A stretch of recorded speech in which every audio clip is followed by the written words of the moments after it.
दुनिया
बोलबा के बिहारी लाल की जय। श्री भागवत भगवान की।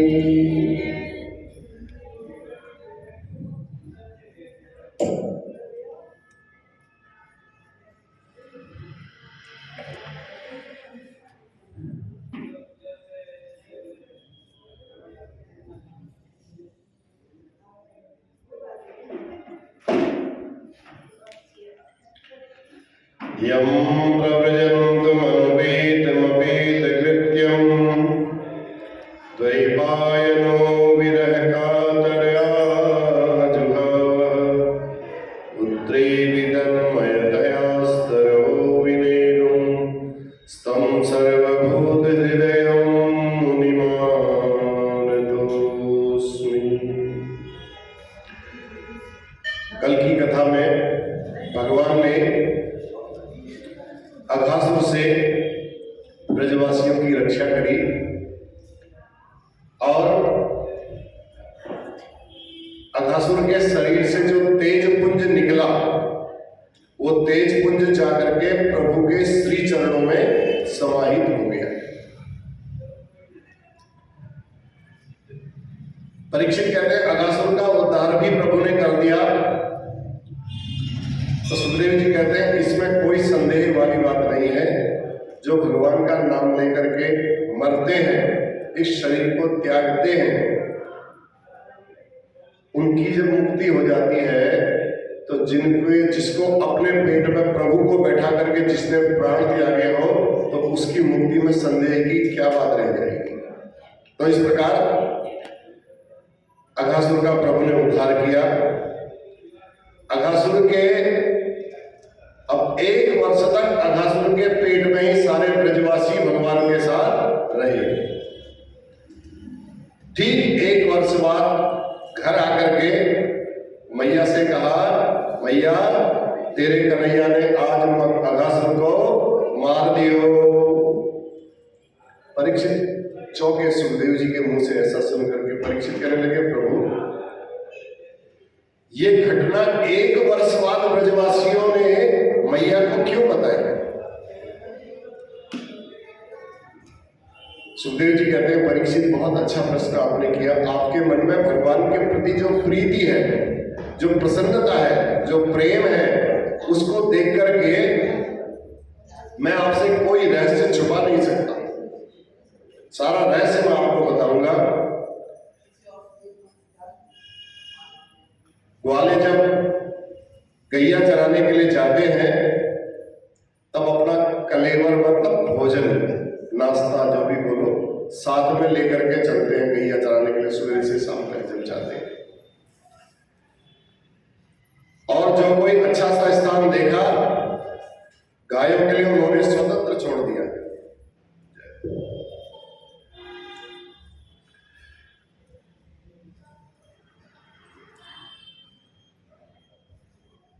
गाय एक तरफ चल रही है, गाय को स्वतंत्र छोड़ दिया उन ग्वाल वालों ने, और ग्वाल वाले सब एक जगह बैठ करके वो जो घर से कलेवर लेकर के आते हैं, जो भोजन लेकर के आते हैं, नाश्ता लेकर के आते हैं, तो अपना कलेवर बांध करके जो लेके जाते हैं, कोई अच्छा सा स्थान देख करके वहां बैठ करके सब लोग खाने लगते हैं।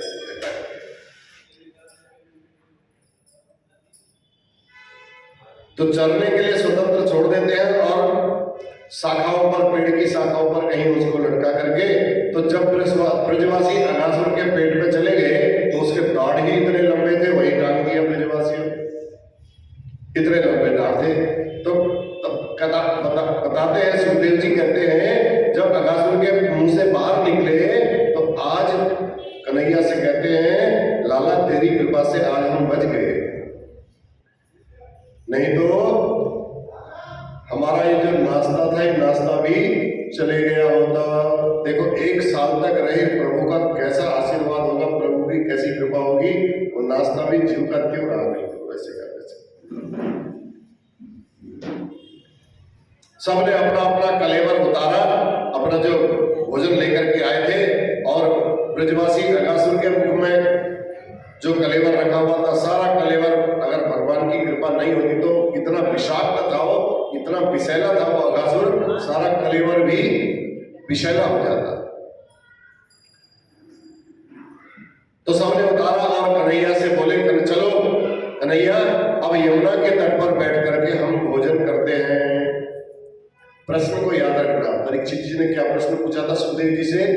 1 वर्ष के बाद मैया को ये बात क्यों बताई? उसी का प्रसंग भगवान बता रहे हैं।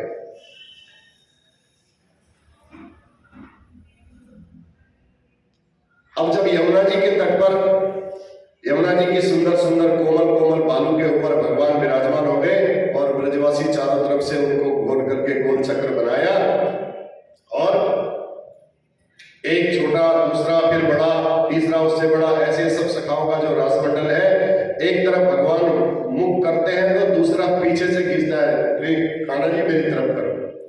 अब ऐसे गोल करके बैठेंगे, एक तरफ तो पीठ आएगी भगवान की, वो वहां से खींचता, वो कहता नहीं मेरी तरफ को घूम करके देखो, वो कहता नहीं मेरी तरफ के देखो। भगवान की लीला देखो। सबको भगवान के मुख कमल की शोभा का दर्शन चाहिए, सारे ब्रजवासियों को, जितने ग्वाले हैं भगवान के साथ अभी। तो भगवान किसी को भी विमुख नहीं होने देते हैं। जिस पर पीठ होगी वही ब्रजवासी घुमा करके लाला को अपनी तरफ करे, इसलिए तो सबको लग रहा है कि हमारी तरफ ही मुंह करे। तो भगवान ने अपना ऐसा स्वरूप बनाया, जो ग्वाला देखे वही सोचे कि मेरी तरफ देख करके बैठा है, जो ग्वाला देखे वही सोच मेरे देखे लाला मेरी तरफ ही बैठा हुआ है। ये भगवान ने ऐसा किया। उसके बाद भोजन प्रारंभ हुआ। कैसे भोजन हो रहा है? सुखदेव जी कहते हैं बिभ्रद वेणुं जठर पटयोः श्रृंगवेत्रे च कक्षे वामे पाणौ मसृण कवलं तत्फलान्यंगुलीषु तिष्ठन् मध्ये स्वपरिसुहृदो रासयन्नर्मभिः स्वैः स्वर्गे लोके मिशति बुभुजे यज्ञ भुगवाल केली। भगवान जब भोजन करने लगे, सब ग्वाल वालों के साथ बैठ करके, तो अपना जो पीताम्बर गले में कमर में बांध करके ले जाते थे, गले में डाल करके ले जाते थे, सब उतार करके एक साइड रख दिए। बंसी को एक तरफ रख दिया और भोजन करते समय अपने बगल में रख करके बाएं हाथ की हथेली पर दही हाथ से मिश्रित जो चावल बना करके घर से लाए हैं, जो कलेवा बना करके लाए हैं, उसको कुछ ब्रजवासी पेड़ से पत्ते तोड़ करके लाए, कुछ पत्तों में परोस करके खा रहे हैं। भगवान के हाथ में रख दिया। भगवान ने कहा भैया मेरे हाथ में ही दे दे, मैं तो हाथ में ही खा लूंगा, कोई बात नहीं। गोविंद महाराज करपात्री बन करके उसी में भोजन करे जा रहे हैं। कितने प्यारे प्रभु! तो अपने बाएं हाथ को ही उन्होंने भोजन बना लिया, भोजन का पात्र बना लिया और बाएं हाथ की हथेली में दही भात मिला करके रख लिया। तो सब ग्वाल वालों से एक एक फल, अब जो जो लेकर के आए होंगे, किसी से कुछ मांगा, किसी से कुछ मांगा, तो सब मांग करके तू कौन सा लाए हो है, तू कौन सा लाए हो है। कोई अचार ले गया है, कोई नमक ले गया है, कोई मिश्री ले गया है, कोई माखन ले गया है, अलग अलग। भगवान ने सबसे थोड़ा थोड़ा लिया, भोग लगा करके खट्टे मीठे उस दही के साथ भोग लगा रहे हैं। सब ग्वाल वालों के बीचों बीच गोविंद विराजमान है और गोलचक्र बनाए जो लंबा चौड़ा ग्वाल वालों का जो समुदाय है, उनके बीच बैठ करके भगवान भोजन कर रहे थे। अब भगवान को कभी कभी जोर से हंसी आ जाए तो कोई न कोई व्यंग करके कोई ग्वाल वाला कुछ बोल दे तो भगवान बड़ी जोर से हंसने लगे। तो स्वर्ग में बैठे हुए सभी देवी देवता विमान में छाए हुए इस वनभोज की जो लीला देख रहे थे। अब लीला देखते देखते आपस में सब देवता लोग कानाफूसी करने लगे, कहते देखो देखो, बड़े बड़े यज्ञों में भगवान को इतनी अच्छी अच्छी आहुतियां मिलती है, घी से लथपथ आहुति मिलती है, घी की आहुति अलग मिलती है। और आज प्रभु कैसे भोजन कर रहे हैं? हाथ में रख करके और सबसे मांग करके भोजन कर रहे हैं। बड़े बड़े वेद पाठी, बड़े बड़े कर्मकांडी, बड़े बड़े सब वेद पाठ करके फिर भगवान को भोग लगाते हैं। भगवान उनका भोग तक स्वीकार नहीं करते हैं। आज ग्वाल वालों ने आधा लड्डू खुद खाया, आधा कान्हा को दे दिया, खिला दिया। कन्हैया कहते हैं लड्डू भी बड़ा गजब हो रहा है, ग्वाले अपने साथियों से बोलते हैं, सखाओं से बोलते हैं, लड्डू भी बड़ा गजब हो रहा है, तू खा के तो देख, एक बार और खा के देख। तो झूठा ही खा लिया कन्हैया ने, किसी से कुछ मांग करके। जब कोई विचार नहीं किया तो यज्ञ भोक्ता नारायण की इस बाली लीला को जब देखा, तो देख करके ब्रह्मा जी ने जब इस लीला को देखा तो ब्रह्मा जी ने कहा, शक हो रहा है मेरे को, ये प्रभु का अवतार नहीं हो सकता है, ऐसे मेरे प्रभु नहीं है। जो साक्षात नारायण का स्वरूप है, ये उनका अवतार नहीं हो सकता है। अब बार बार अपने गाल में हाथ रख करके सोच रहे हैं, कहीं मैं गलत हो गया तो दंड मिलेगा, सिर भी खुजला रहे हैं, बोलूं कि ना बोलूं, परीक्षा लो कि ना लो। भोजन का भी ब्रह्मा जी कहते हैं, भोजन का एक नियम होता है, थाली रखी जाती है, फिर पात्र रखा जाता है, फिर हाथ जोड़ा जाता है, भगवान को भोग लगाया जाता है, प्रार्थना की जाती है, उनसे आशीर्वाद लेकर के फिर भोजन प्रारंभ किया जाता है। और ये तो ऐसे ही बिना कुछ नीचे भी नहीं बिछाया, बालू में ही बैठ करके और एक दूसरे का झूठा आपस में लेकर के खा रहे हैं, कुछ नहीं किया। भगवान यमुना जी के किनारे आए और गप से बैठे, बैठ करके तुरंत भोजन चालू कर दिया। तो झूठे पीठे का भी कोई विचार नहीं किया। ब्रह्मा जी के मन में शक हो रहा है, चाहे जिससे मांग रहे हैं, चाहे जिसका खा रहे हो, कैसा नारायण है, कैसा भगवान है। भोजन करते करते कभी कन्हैया उठे, फट से दौड़ करके दूसरे लाला के पास पहुंचे, लाला इधर आओ, उसकी थाली में से ले ले। एक दूसरे पर अनेक प्रकार से हास परिहास करते हुए, कटाक्ष करते हुए, वहां कोई मर्यादा ब्रजवासियों की नहीं दिखी। तो ब्रह्मा जी को लगा कि जब इतनी विचित्रता यहां हो रही है तो क्यों न एक परीक्षा ले ही लेनी चाहिए। अब मेरे मन में विश्वास पक्का हो गया है, अगर ये भगवान का अवतार होते तो ये जितने ग्वाल वाले बैठे थे कुछ डर के जरूर रहते, झूठा पीटा नहीं खिलाते भगवान को। ब्रह्मा जी ने क्या लीला करी, ब्रह्मा जी ने इधर तो ब्रजवासियों के साथ भोजन में मुग्ध हो रहे थे, भगवान भोजन करने में लगे हुए हैं। ब्रह्मा जी धीरे से आए, अब मैंने बताया ना, गायों को एक जगह दूसरी जगह, बछड़ों को दूसरी जगह छोड़ने के लिए, चरने के लिए छोड़ जाते हैं, एक जगह आते हैं, फिर सब भोजन बैठ करके इकट्ठा करने लगते हैं। अब ब्रह्मा जी ने देखा कि गाय तो दूसरी जगह चल रही है बछड़ों के साथ, ये कर रहे हैं यहाँ भोजन। अब इनकी मेरे को परीक्षा लेनी ही लेनी है, ब्रह्म है कि नहीं, नारायण का अवतार है कि नहीं।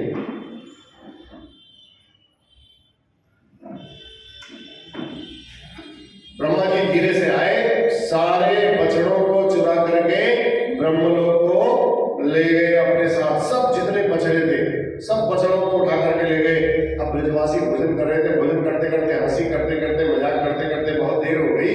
तो एक ब्रजवासी कहने लगे, भैया बहुत देर हो गई, बछड़े कहाँ चल रहे होंगे, तुम देखोगे नहीं क्या उनको दूर दूर तक। अब कन्हैया ने देखा, उसने यहीं से नजर लगाई, एक ग्वाल वाले ने, उसने कहा वहां तक तो मेरे को कुछ नहीं दिखाई दे रहा, उसने देखा वहां तक भी कुछ नहीं दिखाई दे रहा है। कन्हैया बोले कोई बात नहीं, तुम भोजन करो, मैं देख के आता हूं कहाँ गए हैं। सो कन्हैया उठे और भाग गए। कुछ तो भोजन का ग्लास मुंह में भरा, चबाते चबाते कुछ हाथ में लिया और वहां से गायों को देखने के लिए दौड़ लगा दी। सपाणी कवयो ययो, वो जो लेकर के आए थे हाथ में भोजन, हाथ में ही लेकर के मुंह में दबा करके भागे। जहां भगवान बछड़ा देखने के लिए गए, तब तक ब्रह्मा जी सारे ब्रजवासी जितने, भगवान इधर से निकले, भगवान ब्रह्मा जी ने सोचा कि अब अच्छा मौका है, फिर ब्रजवासियों को भी उठाओ यहां से। बछड़ों को पहले उठाया, उसके बाद भगवान बछड़ों को देखने गए तो ब्रजवासियों को उठा करके भी ले गए।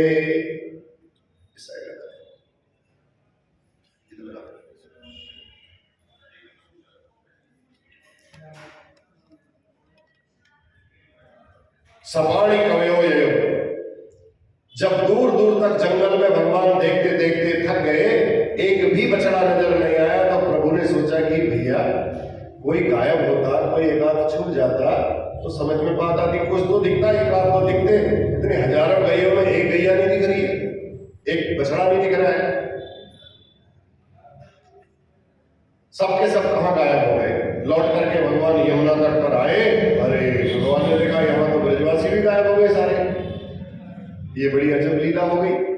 अब भगवान ने लगाया ध्यान, प्रभु को लगा कि कुछ न कुछ गड़बड़ है जरूर। अब ध्यान लगाया तो ध्यान लगाते ही प्रभु समझ गए, अच्छा ये ब्रह्मा जी का सारा खेल कराया है। ब्रह्मा जी जरूर इसमें कुछ गड़बड़ कर रहे हैं, ये उन्हीं की करामात है, हमारी परीक्षा ले रहे हैं। ठीक है, आज हम अब इनको जवाब देते हैं। अब भगवान देखो, जो जिस विषय का विद्वान हो, अब मुझे अंग्रेजी आती है तो मेरे सामने में कोई अंग्रेजी वाला आकर के बोलेगा तब मेरे से प्रतियोगिता कर पाएगा। मुझे संस्कृत आती है तो संस्कृत वाला आएगा तब उसको पता चलेगा कि मुझे पता चलेगा कि सामने वाले को ज्यादा आता है कि मुझे ज्यादा। तो भगवान ने कहा भैया जो जिस विषय का ज्यादा ज्ञाता हो उसको उसी के विषय से प्रभावित किया जाए, यही पांडित्य का लक्षण है। वेद पाठी है तो भैया वेद पाठी बन करके जाना पड़ेगा आपको, भैया करनी है तो व्याकरण बन करके जाना पड़ेगा। तो भगवान को लगा जी ब्रह्मा जी सृष्टि करने के विशेषज्ञ हैं, सृष्टि को उत्पन्न करने के बड़े अपने को सोचते हैं कि मैं सृष्टि करता हूं। आज ब्रह्मा जी को सृष्टिकर्ता बन के दिखाना पड़ेगा, तो नई सृष्टि करके आज हम इनको दिखाते हैं, इन्हीं के विषय से इन्हीं को प्रभावित करते हैं। भगवान ने लीला रची, जितने ब्रजवासी थे उतने ही ब्रजवासी बनकर के ठाकुर जी तैयार हो गए। जितने ब्रजवासी थे और जितने बछड़े थे उतने ही बछड़े बनकर के तैयार हो गए। ब्रह्मा जी की सृष्टि बछड़ा और ब्रजवासी जैसी थी, ब्रह्मा जी ने बनाई थी वैसी ही, बिल्कुल तदनुरूप, सेम दैट, वैसी ज्यों की त्यों नई सृष्टि भगवान ने रच दी। ठाकुर जी ने, भगवान ने खाली शरीर ही नहीं बनाया, ऐसा नहीं कि आपको बछड़े बना दिए तो बछड़े का शरीर बना दिया, ग्वाल वाले बना दिए। जो ब्रजवासी जैसा कपड़ा पहन करके आया था वैसे ही कपड़े भी पहन करके तैयार हो गए भगवान। जो जैसी लाठी लेकर के आया था, पतली छोटी लंबी मोटी, वैसे भगवान ने हाथ में लाठी भी पकड़ ली, वही कपड़े पहन लिए, वही डंडा ले लिया। सर्वम विष्णुमयम जगत।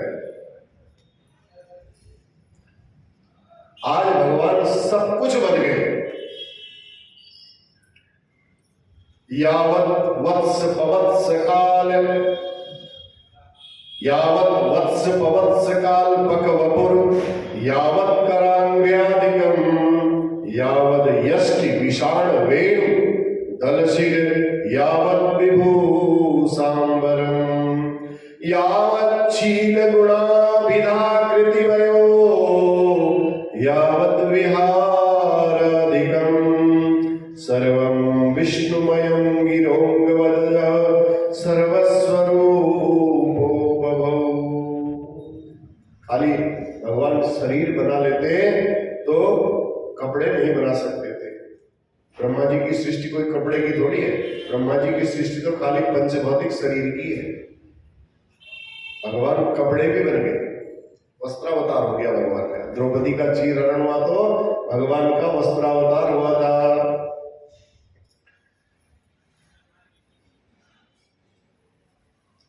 अब खाली अगर भगवान शरीर बना दे तो भगवान पकड़े जाते, फिर वो कहता हमारा बच्चा तो पहले बिल्कुल बहुत सीधा साधा था, आज तो बहुत नटखट हो गया। जिस मैया के पास जाते वही मैया कहती मेरा बच्चा तो ऐसा था ही नहीं, इसके तो स्वभाव में ही अंतर हो गया है।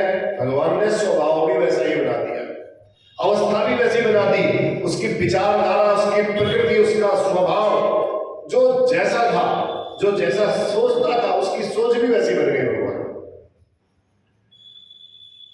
और ये भी इसमें लिखा हुआ है जो हाथ की रेखाएं जिसकी जैसी थी। कभी मैया देखती है ना, देखे मेरे लाला के हाथ में कितने चक्र हैं, कितने शंख हैं, कितने पद्म हैं। भगवान वो भी बन गए, जिसके जैसे थे वो भी बन गए, तो कोई पकड़ ही न पाए। इतने विशेषज्ञ भगवान बन गए और सर्वसाधारण व्यक्ति उसको पकड़ नहीं सकता। 2-4 घंटे के लिए नहीं बने, वरन 1 वर्ष के लिए।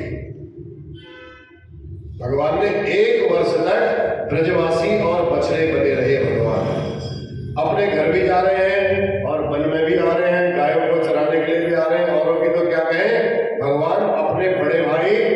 जो संकर्षण जो बलराम जी थे वो भी भगवान की इस लीला को समझ नहीं पाए। बताओ, औरों की तो बात छोड़ो, साधारण मनुष्य तो क्या समझ सकता है, जो साक्षात प्रभु के अवतार थे वो भी इस लीला को नहीं समझ पाए।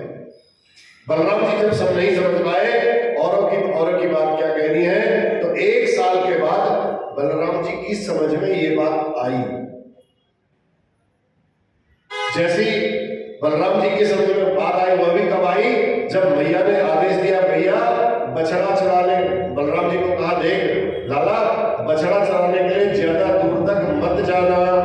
पर आज बछड़ा चराते चराते भगवान दूर निकल गए और गोवर्धन के शिखर पर जो गायें चल रही थी, उन गायों ने जब अपने नन्हे नन्हे से बछड़ों को अपने पास आते देखा तो वात्सल्य की अधिकता में सब गायें मुंह उठा करके दौड़ने लगी अपने बछड़ों को देख करके। अब जो बड़े ग्वाला थे वो लाल पीले हो गए। इन बच्चों को कितना समझाया कि लाए थे बच्चे, इन बच्चों को इतना समझा करके बछड़े इतनी दूर तक मत ले जाना, फिर भी ये इतनी दूर तक ले आए। अब सब गैया जा करके किसी के दूसरे का घास चर करके आ जाएंगी तो वो भी तो खराब बात है।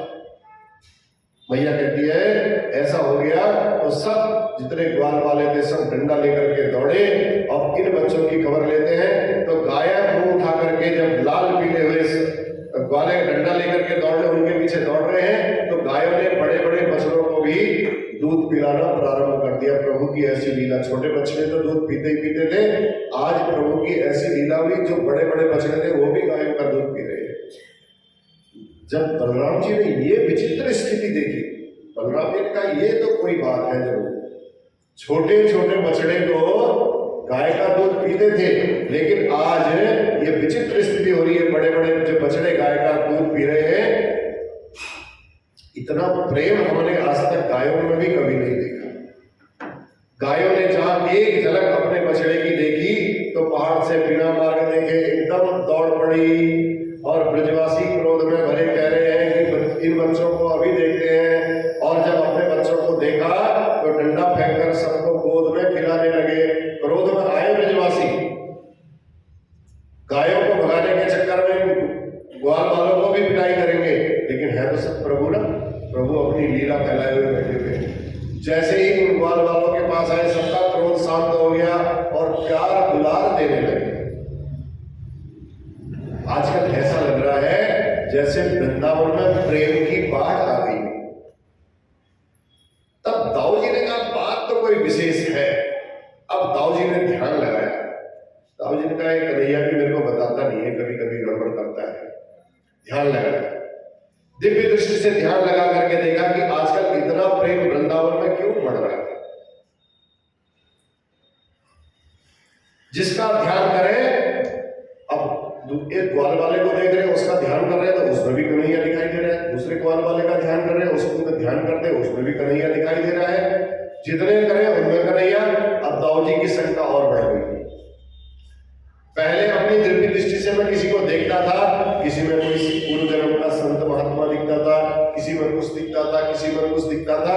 आज किसी में कोई किसी का अवतार में रूप नहीं दिखाई दे रहा है। कन्हैया के अलावा कोई दूसरा नहीं दिखाई दे रहा है। कभी किसी में कोई देवता के भी दर्शन होते थे,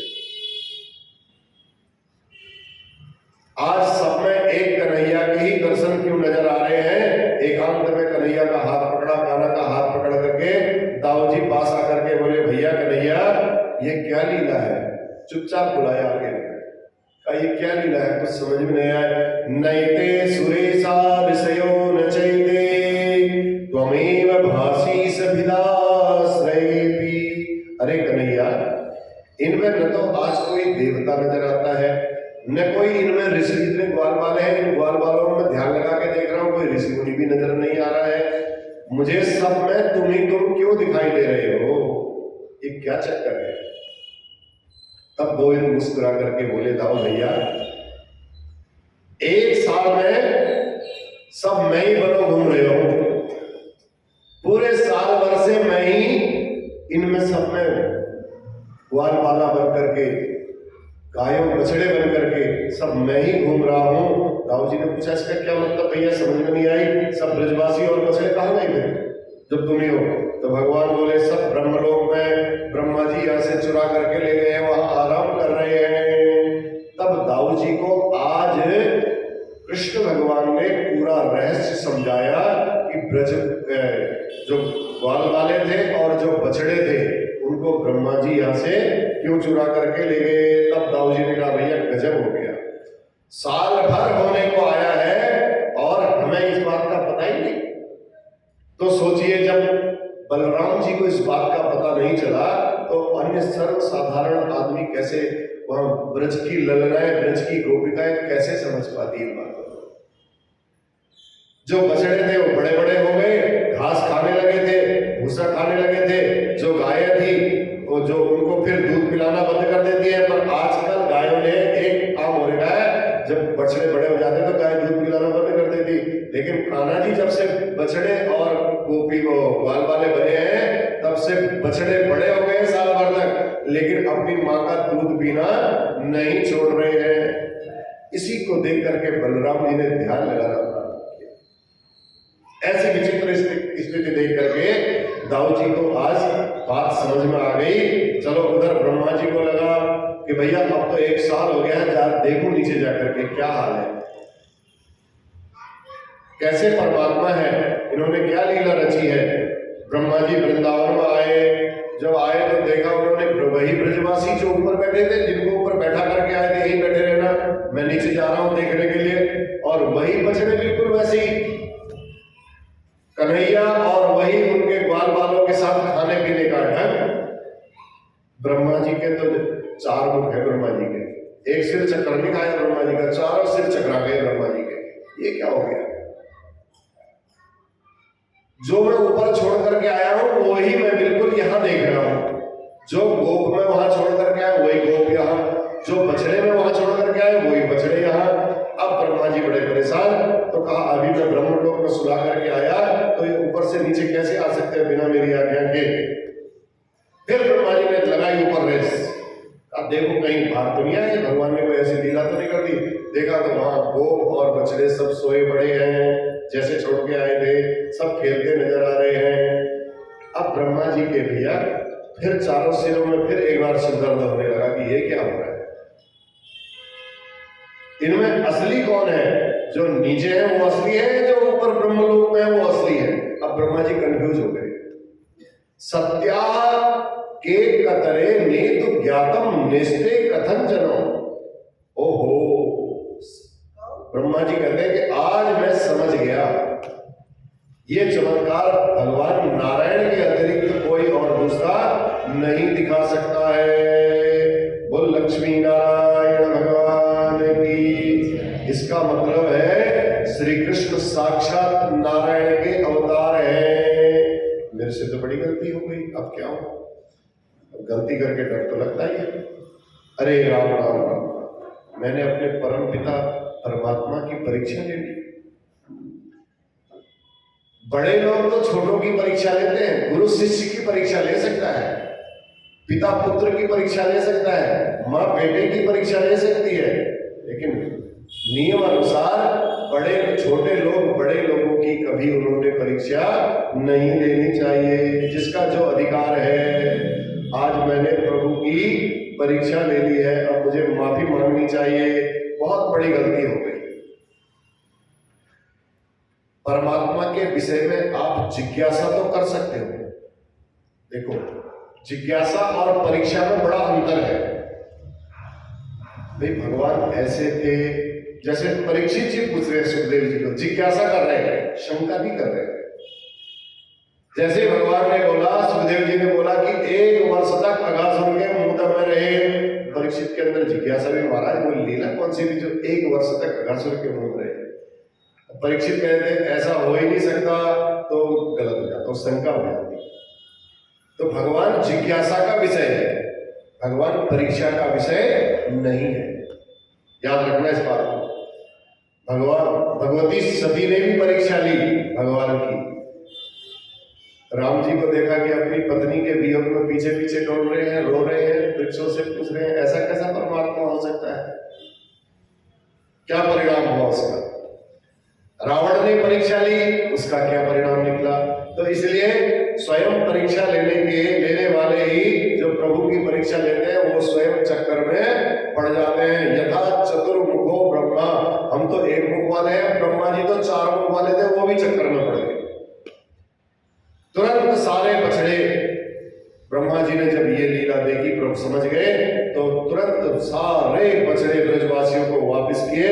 वापस ला करके ब्रह्मा जी श्रीधाम वृंदावन पधारे और आते ही भगवान के श्री चरणों में साष्टांग दंडवत प्रणाम किया। बोलिए सच्चिदानंद भगवान की।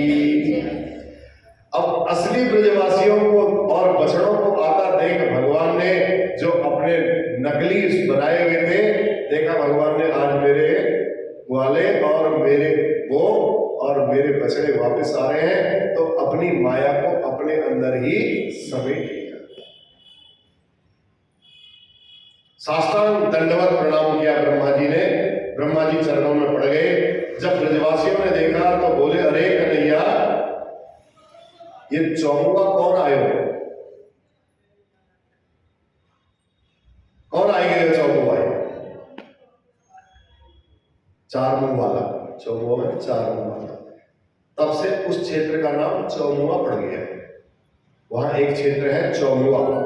आप दिल्ली से जब मथुरा की तरफ जाते हैं तो बीच में एक चौमुआ कस्बा आता है। तो ब्रह्मा जी ने वहीं पर भगवान से क्षमा मांगी थी। चारों मुखों से स्तुति भगवान की ब्रह्मा जी ने, और 40 श्लोकों से, एक एक मुंह से 10 श्लोक, 40 श्लोकों से भगवान की स्तुति की ब्रह्मा जी ने। अब क्या स्तुति करते हैं? नौमीड्यते प्रवपुषे तडिदंबराय गुंजावतंस परिपिच्छल सन्मुखाय वन्यस्रजे कवल वेत्र विषाण वेणु लक्ष्मश्रिये मृदुपदे पशुपांगजायो। हे प्रभु, मैं आपको बारंबार प्रणाम करता हूं। आपका जो श्याम बपू है, ये श्याम रंग का है, ये अनंत वाचक है। भगवान का श्याम रंग अनंत वाचक है, उसकी कोई गिनती नहीं है। जल की अथाह राशि को जब आप देखते हो ना, जल भी श्याम वर्ण का दिखाई देता है। आकाश को देखो, आकाश भी श्याम वर्ण का दिखाई देता है। आकाश की भी कोई सीमा थोड़ी है, जल की भी कोई सीमा नहीं। जहां तक आपकी नजर पड़ेगी तो श्याम वर्ण का ही दिखाई देगा। अनंत कैसे है भगवान ये बता रहे हैं। भगवान का नील वर्ण अनंत कैसे है? जैसे आकाश अनंत है, नीला है, और जल की राशि अनंत है, इसलिए नीली है, ऐसे ही भगवान सगुण साकार विग्रह धारण करके भी अनंत है। हरि अनंत, हरि कथा अनंता। नील सरोरुह नील मणि, नील नीरधर श्याम, लाजहि तन शोभा निरखी। भगवान की दिव्य नीलमणि की जो कांति है, उसके ऊपर भगवान पीतांबर जो भगवान का दमक रहा है, वो ऐसा लग रहा है जैसे नीले नीले मेघ मंडलों के बीच में कोई बिजली चमक रही हो। ऐसे हे यदुनंदन, हे कृष्ण, मैं आपके श्री चरणों में बारंबार प्रणाम करता हूं। इस प्रकार ब्रह्मा जी ने बड़ी प्यारी स्तुति की, और एक बात बड़ी विनम्रता से ब्रह्मा जी ने यहां पर कही। कहा, प्रभु, मां के देखो, मेरे से गलती हुई है, अब उस गलती के लिए क्षमा कैसे मांग रहे ब्रह्मा जी, इस बात का विशेष ध्यान देना। ऐसा भाव होना चाहिए भगवान के प्रति। कहते हैं, मां के गर्भ में जब बालक होता है, पेट के अंदर हिलने डुलने से पादप प्रहार करता है, पांव से मारता है। तो पांव से मारता है, मां को पीड़ा भी होती है। क्या मां बुरा मान जाती है? जब वो पैदा होता है तो क्या उसका बदला लेती है? वो नहीं लेती है प्रभु, कदापि नहीं लेती है। उसी प्रकार ये अनंत कोटि जो ब्रह्मांड है, ये आपके तो सारे पेट में है, मैं भी उसी पेट में आपका एक बच्चा हूं। तो क्या ये ब्रह्मांड आपके पेट का बच्चा नहीं है? जब ये सारा ब्रह्मांड आपका पेट है, उधर है, तो ये तो इसलिए प्रभु यदि मैंने कोई अपराध कर दिया हो तो मुझे अपना गर्भगत शिशु मान लेना। जब गर्भगत शिशु मान लोगे तो आप अवश्य मुझे क्षमादान कर दोगे। बोलिए बाल कृष्ण भगवान की। उत्क्षेपणं गर्भगतस्य पादयोः किं कल्पते मातुरधोक्षजागसे किमस्ति नास्ति व्यपदेशभूषितं तवास्ति कुक्षे कियदप्यनन्तः। हे प्रभु मुझे क्षमा करें। बड़ी नम्रता पूर्वक स्तुति करने पर भी भगवान बात नहीं कर रहे थे ब्रह्मा जी से। ब्रह्मा जी को लगा कि भैया अब भगवान की प्रशंसा ना की जाए, भगवान के भक्तों की प्रशंसा की जाए, क्योंकि ब्रजवासियों को भगवान बहुत पसंद करते हैं। अगर मैं ब्रजवासियों की स्तुति करूंगा शायद भगवान प्रसन्न हो जाए, मेरे से कुछ बातचीत करने लगना, ठीक है बेटा तुझे क्षमा कर दिया। ब्रजवासियों से बहुत दुलार करते थे, जैसे माँ अपने बच्चे से बहुत दुलार करती है। किसी बात पर बच्चा नाराज हो जाए तो उस बच्चे को बढ़िया बढ़िया वस्तुएं ला करके देती है और बच्चा प्रसन्न हो जाता है। तो बच्चा प्रसन्न होता है तो माँ अपने आप प्रसन्न हो जाती है। तो ब्रह्मा जी भगवान के जो भक्त हैं ब्रजवासी, उनकी महिमा गाने लगे। ब्रजवासियों की महिमा आज ब्रह्मा जी अपने मुंह से गा रहे हैं। अहो भाग्यम नंद गोप ब्रजोकसां यन्मित्रं परमानंदम पूर्णम ब्रह्म सनातनम। चारों मुखों से ब्रजवासियों की भाग्य की महिमा गाई। कहते हैं ब्रह्मा जी कितने भाग्यशाली हैं ये ब्रजवासी, कितने कितने भाग्यशाली कौन हो सकते हैं। इनके परम सौभाग्य की महिमा को वर्णन कैसे करूं मैं। स्वयं विधाता और कई बड़े बड़े देवता जिनकी एक कृपामयी भगवान की दृष्टि पाने के लिए हजारों वर्षों से तपस्या कर रहे हैं, उनकी एक कृपा दृष्टि पाने के लिए तरसते हैं। आज वही भगवान शेष महेश दिनेश गणेश सुरेश मुजाहि निरंतर ध्यावे ताहि अहीर की छोहरिया छछिया भर नाच नचावे। आज उसी परमात्मा को ये ब्रजवासी देखो कितने सौभाग्यशाली हैं। इनके परम सौभाग्य की मैं महिमा का वर्णन नहीं कर सकता हूं। परम आज उसी परम तत्व को ये ब्रज की ललनाएं, ब्रज की ग्वालनियां कहती है, अरे कन्हैया ने ठुमका मार के नाच दे। क्या करोगी? अगर तू नाच के ठुमका मार के दिखाएगा, तेरा नाच हमको अगर अच्छा लग गया तो ताजो ताजो माखन खवाऊंगी। कन्हैया कहते पक्का, बिल्कुल पक्का, छाछ भी पिवाऊंगी मेरे साथ।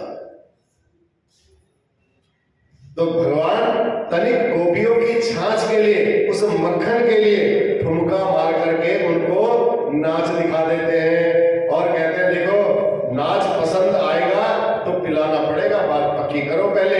देवता देख करके बड़े प्रसन्न हो रहे, निहाल हो रहे, कह रहे हम इतने हजारों वर्षों से इनकी तपस्या करने में लगे हुए, हमें ऐसे दर्शन नहीं दिए। और देखो ये विश्वम्भर आज एक छाछ के पीछे, एक मक्खन के गोले के पीछे भगवान को नाचना पड़ रहा है। खिलाएगी तो पक्का नाचूंगा। इस जगन्नाथ प्रभु को देखो किस प्रकार ब्रजवासियों के क्रीड़ांगन बन करके आज विहार कर रहे हैं। अब एक बार एक गोपी लाला का दर्शन करने के लिए आई। अब आई तो उसने बोला मैया के पास कैसे जाऊं, मैया से कहूंगी तेरे लाला का दर्शन करने आई है तो मैया कहेगी कोई मेरे यहाँ आज कोई फंक्शन थोड़ी है, कोई बर्थडे थोड़ी है, कोई त्योहार थोड़ी आया जो तू आ गई ऐसे लाला के दर्शन करने के लिए, किस बहाने से जाऊं। तो मैया के पास आकर के लाला के दर्शन का बहाना ढूंढती है। मैया जैसे ही वहां पहुंचती है, मैया बोली गोपी से कहती है कि तू कैसे आई? कहा ऐसी आ गई थी, मेरी इच्छा हो रही थी आपसे मिलने की। मैया से कहती है आपसे मिलने की इच्छा। मैया कहती है सीधी सीधी बात बोल, किस बात के लिए तू आई है? तब कहती नेक से गोबर की जरूरत पड़ी थी, इसलिए मैं तेरे दरवाजे पर गोबर लेने के लिए आ गई। अब मैया कहती है बताओ या में भी पूछने की कोई बात है? ये तो बहुत छोटी सी बात है, तो इतनी छोटी सी बात मेरे से पूछ रही है, बताओ। बस जा गौशाला में चले जा, जितना तेरे को गोबर चाहिए, तू जितना गोबर पड़ा है सब गोबर उठा करके ले जा। तुरंत तिरछी निगाह से अब लाला को देखती है और लाला को देखते देखते गौशाला की तरफ चली जाती है गोपी। जब गौशाला की तरफ जाती है, अब टोकरी में जब गोबर भर रही है, गोबर भरते हुए छोटे छोटे पांव से ठुमुक ठुमुक करके काना भी वही गौशाला की तरफ पहुंच गए। भगवान तो जानते थे किस लिए आई है, भगवान को तो पता था उसको दर्शन देने, तुरंत पहुंच गए। भगवान ने पूछा, भैया ये क्या ले रही है, ये क्या ले रही है, कितना ले रही है? अब भगवान भी तो सबकी भावना को समझते थे। अब वो चाहती थी कि मेरे से बात करें, मेरे पास बैठे, तो जिस उद्देश्य से आई थी उसकी पूर्ति के लिए प्रभु वहां पहुंच जाते हैं। तो कन्हैया तिरछी निगाह से खड़े खड़े सब देख रहे थे। अब वो गोबर भरती जा रही है और कन्हैया से बात करती जा रही, गोबर भरती जा रही है, कन्हैया से बात करते, और गोबर भरते भरते उसकी टोकरी पूरी भर गई, उसको पता ही नहीं गोबर नीचे भी गिर रहा है। दृष्टि उसकी लाला के ऊपर पड़ी हुई है। तो जब इतना गोबर भर लिया उसने, उस टोकरी को उठाना उसके लिए बड़ा मुश्किल पड़ गया। कच्चा गोबर थोड़ा भारी होता है, अब उठाना मुश्किल हो गया। तो अब लाला से कहती है, भैया अरे लाला ले इतको आयो, इतको आयो, इतको आयो। कन्हैया में आवाज है। गोपी बोली, अरे लाला तेरी बड़ी कृपा होगी, नेक हाथ लगाए दे, ज्यादा वजन है गया। भगवान बोले, वाह, हम ही आपको गोबर दें और हम ही अपने हाथ भी खराब करवाएं, गंदे करवाएं, हम नहीं करेंगे। गोपी बोली, अरे नायक भैया तो माखन खवाऊंगी, थोड़ा सा हाथ लगा देगा तो माखन खिलाऊंगी, एक गोला और खिलाऊंगी तेरे को। कन्हैया बोले, अच्छा माखन खिलाएगी पक्की बात? कहा बिल्कुल माखन खिलाऊंगी। कन्हैया ने कहा, हाथ लगा दिया, उठाए के उसके सिर पर उचाए दियो। अब जब कन्हैया ने अपने करकमल से उसके सिर पर रखा तो कन्हैया को इतनी निकटता से, देखो उठा करके जब सामने में रखेंगे तो सामने में गोपी और इधर कन्हैया, इतने निकट से आज जीवन में पहली बार किसी गोपी ने कन्हैया को देखा। बोलो बाल कृष्ण भगवान की।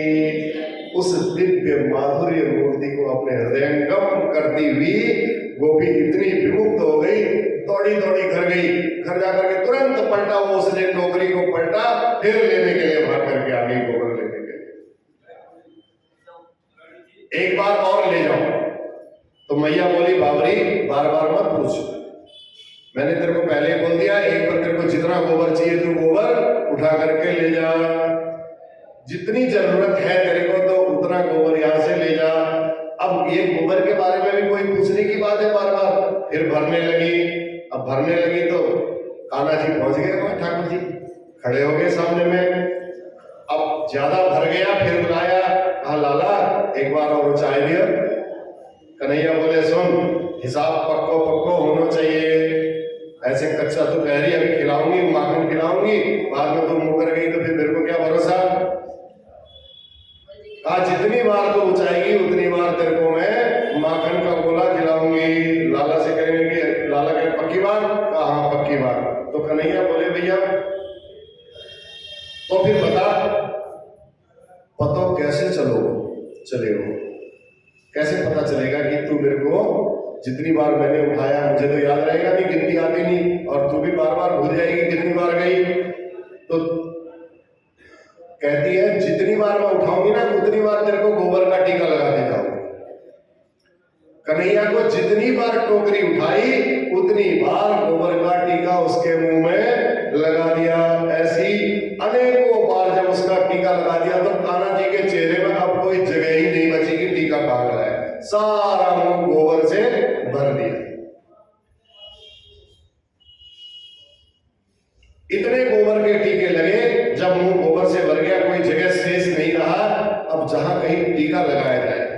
तब कन्हैया दौड़े दौड़े अपनी मैया के पास भीतर आए। अरे मैया देख, जोर से बोले, अरे मैया देख। जो चेहरा मैया ने देखा बड़ी हंसी आई मैया को देख करके। मैया कहती, भैया ये गोबर गणेश कोने बना लियो तो बिल्कुल गोबर ही गोबर पूरा मुंह में बना करके आ गए। गोबर गणेश कहाँ से तुम के आ गया? किसने बना दिया तेरे को? अरे राम राम राम राम, पूरे मुंह में गोबर से पोत रखे हुए, चल साफ कर। जैसे ही कन्हैया के मुंह में मैया हाथ फेरती है, कन्हैया ने तुरंत हाथ पकड़ लिए, कहा अरे मैया ऐसा मत कर, गजब है जाएगा। हाथ पकड़ लिया तूने, अगर सारा हिसाब किताब है, ये सारा हिसाब किताब चौपट हो जाएगा। बिल्कुल हाथ मत पकड़ दो। मैया ने जितने टीके हैं उतने ही माखन के मुंह को गोले मिलेंगे। जितने टीके हैं उतने गोले की बात हुई है मैया मेरी। अब मैया बड़ी जोर से हंसी, हे भगवान, घर में लाखन गैया है, दूध दही के हजारन मटका पड़े हैं, पर ये हमेशा माखन का लोभी बनाया रहता है, हमेशा माखन का लोभी बना रहता है। गोपियां यह सब देख करके बड़ी विमुक्त होती है। ब्रह्मादि देवता भी ऐसी भगवान की लीला देख करके निहाल हो गए। जय हो प्रभु। परमात्मा का इतना सरलीकरण ब्रज के अलावा कहीं अन्यत्र नहीं हुआ, ऐसा कहीं संभव ही नहीं हुआ। इसलिए ब्रह्मा जी खुल करके आज ब्रजवासियों की सराहना कर रहे हैं, उनकी प्रशंसा कर रहे हैं। ब्रह्मा जी यहां तक बोल गए कि भले ही हे प्रभु आप सर्वसमर्थ हैं, परंतु मुझे लगता है आप भी इन ब्रजवासियों के ऋण से पूर्ण नहीं हो सकते हो। भगवान बोले ऐसा कैसे कह रहे हो आप? ब्रह्मा जी कहते अच्छा बताओ कैसे ऋण होएंगे? तो ब्रह्मा जी कहते हैं, भगवान कहते हैं ऐसा कैसे कहते हो? ब्रह्मा जी कहते हैं ऋण होने का मैं रास्ता बता सकता हूं तुमको। कैसे ऋण होगे? भगवान कहते हैं भैया मैं तो अनंत कोटि का ब्रह्मांड नायक हूं, बताओ एक ब्रह्मांड का ऐश्वर्य इन्हें प्रदान कर दूंगा ब्रजवासियों को, ब्रजवासी खुश हो जाएंगे, मैं ऋण हो जाऊंगा। ब्रह्मा जी कहते सरकार, जिनके आंगन में ब्रह्मांडों का अधिनायक बाल क्रीड़ा कर रहा हो, वो एक ब्रह्मांड के सुख को क्यों मांगेंगे? बताओ। अनंत कोटि का ब्रह्मांड नायक जिसके घर में, जिसके आंगन में आ रहा हो, माखन के गोले खाने के लिए आ रहा हो, मिश्री खाने के लिए आ रहा हो, छाछ पीने के लिए आ रहा हो, वो एक लोग का क्यों मांगेंगे राज्य? बताओ। भगवान बोले अच्छा तो मैं इन्हें अपना परम धाम प्रदान कर दूंगा। ब्रह्मा जी कहते परम धाम आपने किस किस को नहीं दिया? सबको दिया है। पूतना आपके पास आई, क्या पूतना को आपने परम धाम नहीं दिया? पूतना भी तो आपके परम धाम नहीं है, जो आपको विष पिलाने के लिए आई थी, उसने भी आपने परम धाम दे दिया। अगर आप ब्रजवासियों को, इन ब्रजवासियों को परम धाम दे दोगे तो कौन सी बड़ी बात है? ब्रह्मा जी कहते हैं ये कोई बड़ी बात नहीं है आपके लिए। भगवान बोले भाई तो इनके सारे जितने कुटुंब वाले हैं, कुल वाले हैं, परिवार वाले हैं, मैं इन सबको अपने धाम बुला लूंगा। तब ब्रह्मा जी कहते हैं तब भी आप पूर्ण नहीं हो सकते हो ब्रजवासियों के। ब्रजवासियों की बड़ी प्रशंसा कर रहे हैं ताकि मेरे ठाकुर जी प्रसन्न हो जाए। तब भगवान कहते हैं, ब्रह्मा जी कहते हैं देखो आप इनके सब घर वालों को भी अगर अपने परम धाम बुला लोगे तब भी आप पूर्ण नहीं हो सकते। भगवान कहते हैं क्यों? कहते तुमने पूतना के खानदान का कोई जितने भी राक्षस थे कंस के यहाँ, क्या तुमने सबके सब जितने पूतनासुर, अगासुर, बकासुर, जितने तृणावर्त जितने आए तुमको मारने के लिए, आपको मारने के लिए आपने सबको अपने परम धामी को भेजा? सब भीड़ इकट्ठी है वहां। ये ब्रजवासी के परिवार वाले भी चले जाएंगे तो कौन सी बड़ी बात हो जाएगी? सत्वेशा दिव पूतनापि सकुला त्वामेव देवा पिता। भगवान बोले अच्छा ब्रह्मा जी से कहते तुम ही बताओ फिर मैं क्या करूं? ब्रह्मा जी बोले सरकार आपके पास एक ही उपाय है, आप इन ब्रजवासियों के आगे हाथ जोड़ करके प्रार्थना करो कि हे ब्रजवासियों आप अपने ऋण से मुझे पूर्ण कर दो। ये बड़े कृपालु हैं, बड़े दयालु हैं ब्रजवासी, ये बड़े सरल हैं। अगर इनको आपकी ये वाणी बड़ी मीठी लगी, इनको हृदयंगम हो गई तो ये एक सेकंड में आपको ऋण कर देंगे। इसके अतिरिक्त आपके पास और कोई दूसरा उपाय नहीं है। यही अपने मुंह से कहेंगे कि अरे लाला तू ऋण है, तो आप ऋण हो जाओगे। इस प्रकार ब्रह्मा जी ने भगवान की बड़ी अद्भुत स्तुति की। स्तुति कर करके भगवान ने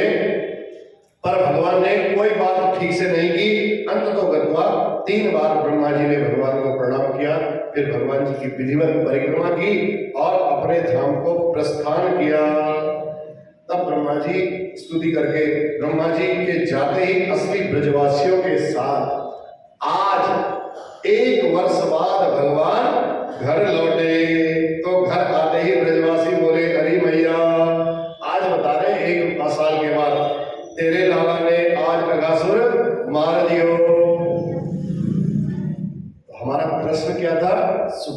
पूछा था, आपने बोला था 1 वर्ष तक पेट में कैसे रहे। तो 1 वर्ष तक भगवान ने ऐसी ऐसी लीलाएं की, तब जाकर के ये इंद्र की ब्रह्मा जी की वजह से 1 वर्ष का पूरा समय लगा, तब जाकर के असली ब्रजवासी, असली बछड़े आज पहली बार अपने घर की ओर जा रहे हैं। तब भगवान जब जैसे ही बोला, ब्रजवासियों ने बोला कि भैया तेरे लाला ने अगासुर को मार दियो, तब भगवान जी दाऊ जी की तरफ देखते हैं, खूब हंसते हैं, कहते देखो 1 साल पुरानी घटना है और ये बेचारे समझ रहे हैं कि आज की ही घटना है। क्षणार्थम मेनिरर्भका, वह 1 वर्ष की अवधि ब्रजवासियों को आधे क्षण के समान प्रतीत हुई। तो ब्रह्मा जी के लोक में ब्रह्मलोक का एक दिन बहुत बड़ा होता है, पूर्व में इस बात के बताया था। तो आधे क्षण के समान वह 1 वर्ष व्यतीत हो गया, पता ही नहीं चला उनको 1 वर्ष कब व्यतीत हो गया। अब मैया के पास आकर के कन्हैया बोले, भैया हम थोड़ा बड़े हो गए, आप तनिक समझदार हो गए, आप आज्ञा करो तो अब गैया चलाना हम प्रारंभ कर दें। मैया ने बछड़े चलाने की आज्ञा दी थी अभी तक। तो मैया बोली लाला ठीक है, ऐसे थोड़ी मैं तेरे को भेज दूंगी, पहले मैं पंडित जी को बुलाऊंगी, बढ़िया मुहूर्त निकलवाऊंगी और मुहूर्त निकाल करके पंडित जी को दक्षिणा दूंगी, उसके बाद तेरे को आशीर्वाद दिलवाऊंगी, फिर गैयाओं की पूजा करके फिर तेरे साथ भेजूंगी। अब भगवान ने कब से गायों को चराना प्रारंभ किया, एक कल हम आपको बताएंगे। बोलो आगे बिहारी लाल की।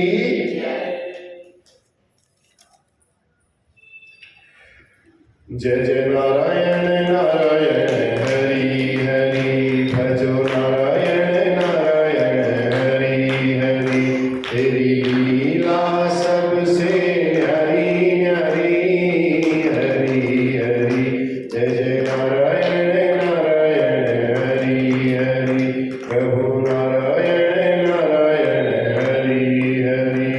मन चल रे वृंदावन धाम, राधे राधे गाएंगे। मन चल रे वृंदावन धाम, राधे राधे। तेरी कौड़ी लगे न कछु दाम, राधे राधे गाएंगे। तेरी कौड़ी लगे न कछु दाम, राधे राधे। वृंदावन में यमुना किनारा, वृंदावन में यमुना किनारा, निर्मल शीतल बहती धारा, निर्मल शीतल बहती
रात